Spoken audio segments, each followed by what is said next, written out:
Hello दोस्तों, तो स्वागत है तमारू शांडी नॉलेज यूट्यूब चैनल में। मित्रों, अगाउना कम्प्यूटर सीरीज ने लगता बे विडियो जेने न जोया होय तो विडियो पण जोई लेजो।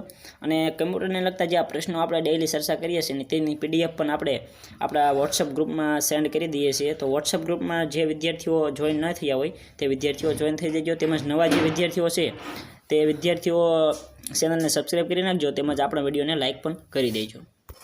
दोस्तों, मोबाइल स्क्रीन पर जो नंबर बताए छे ते नंबर पर તમે મેસેજ કરશો 981595 એટલે તમને વોટ્સએપ ગ્રુપની આપણી લિંક પણ મળી જશે। તેમજ ડિસ્ક્રિપ્શન બોક્સમાં પણ આપણા વોટ્સએપ ગ્રુપની લિંક મળી જશે। તો ચાલો હવે આપણે ભાગ 3 કમ્પ્યુટરને લગતા મહત્વના પ્રશ્નોની ચર્ચા કરીએ। કોમેન્ટ બોક્સમાં એક પ્રશ્ન જણાવવાનું મેં કહ્યું હતું કે વિશ્વનું પ્રથમ સુપર કમ્પ્યુટર કયું હતું। તો દોસ્તો, વિશ્વનું પ્રથમ જે સુપર કમ્પ્યુટર હતું તેનું નામ ક્રે 1 હતું અને આ સેમુર ક્રે નામના એક વૈજ્ઞાનિક દ્વારા આ કમ્પ્યુટર બનાવવામાં આવેલું હતું। અને મિત્રો, તેની એક સંસ્થા પણ હતી જેનું ક્રે રિસર્ચ નામની સંસ્થા હતી, જેની સાથે ભારતે સુપર કમ્પ્યુટરના કરારો પણ કરેલા હતા।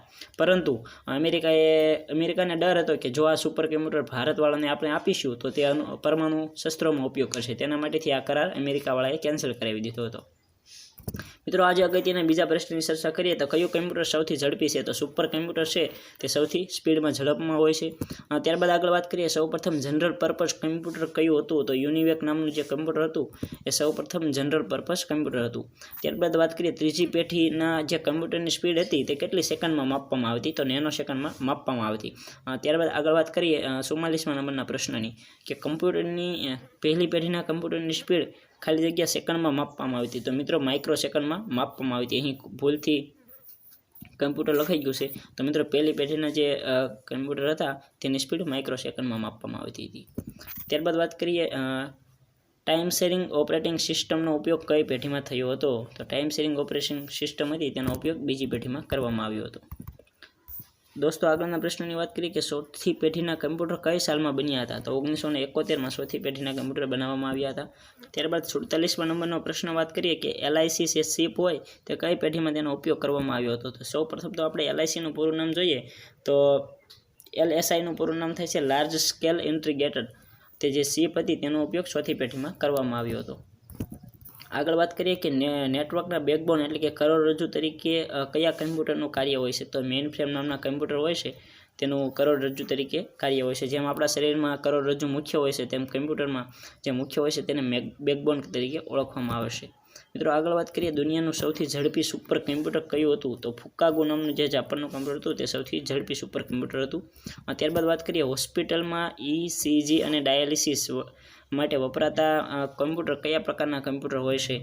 તો હાઇબ્રિડ કમ્પ્યુટર હોય છે। અગાઉના મિત્રો પ્રશ્નોમાં પણ આપણે ચર્ચા કરી કે ઘર અને ઓફિસમાં વપરાતા કમ્પ્યુટર તો કયા હોય છે। તો એ માઇક્રો કમ્પ્યુટર હોય છે અને આ હાઇબ્રિડ કમ્પ્યુટર હોય છે।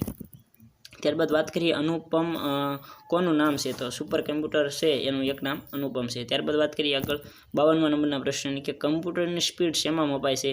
તો MIPSમાં કમ્પ્યુટરની સ્પીડ માપવામાં આવે છે। વાત કરીએ 53મા નંબરના પ્રશ્નની કે નીચેનામાંથી કયું સુપર કમ્પ્યુટર નથી। તો ક્રે 1 છે જે દુનિયાનું સૌથી પ્રથમ સુપર કમ્પ્યુટર છે। તેમજ તિયાન 2 છે જે જાપાનનું છે અને પરમ કમ્પ્યુટર જે આપણે ભારતનું છે।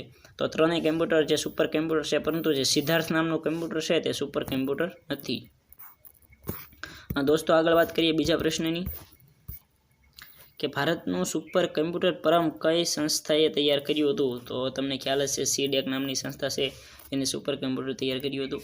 ત્યારબાદ 55મા નંબરનો પ્રશ્ન, કમ્પ્યુટર માટેના બેઝિક કોર્સ જે CCCનો તમે કોર્સ કરો છો તેનું પૂરું નામ જણાવો। ઘણા બધા વિદ્યાર્થીઓને આ પ્રશ્નનો જવાબ નહીં આવડતો હોય તો ખાસ જોઈ લીજો, કોર્સ ઓન કમ્પ્યુટર કન્સેપ્ટ CCCનું પૂરું નામ થાય છે। ત્યારબાદ કમ્પ્યુટર ક્ષેત્રે આગવું પ્રદાન કયા વૈજ્ઞાનિકે આપેલું છે। તો બિલ ગેટ્સ નામના વૈજ્ઞાનિકે કમ્પ્યુટર ક્ષેત્રમાં ખૂબ જ મોટો તેનો ફાળો રહેલો છે।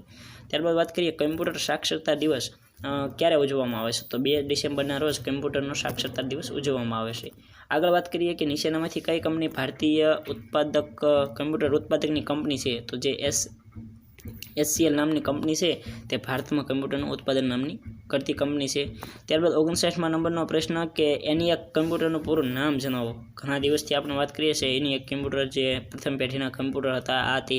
તો ENIACનું પૂરું નામ મિત્રો આજે જોઈ લઈએ કે electronic numerical integrated and computer, આ છે ENIACનું પૂરું નામ। વાત કરીએ આજના પ્રશ્નની તો મિત્રો આજનો પ્રશ્ન મોબાઈલની સ્ક્રીન પર તમે જોઈ શકો છો કે કીબોર્ડ વડે ટાઈપ કરેલા અક્ષરો ક્યાં જોવા મળે છે? તો સીપીયુમાં કે વિડીયોમાં કે માઉસમાં કે પ્રિન્ટરમાં? આનો ખ્યાલ તમને હશે જ તે.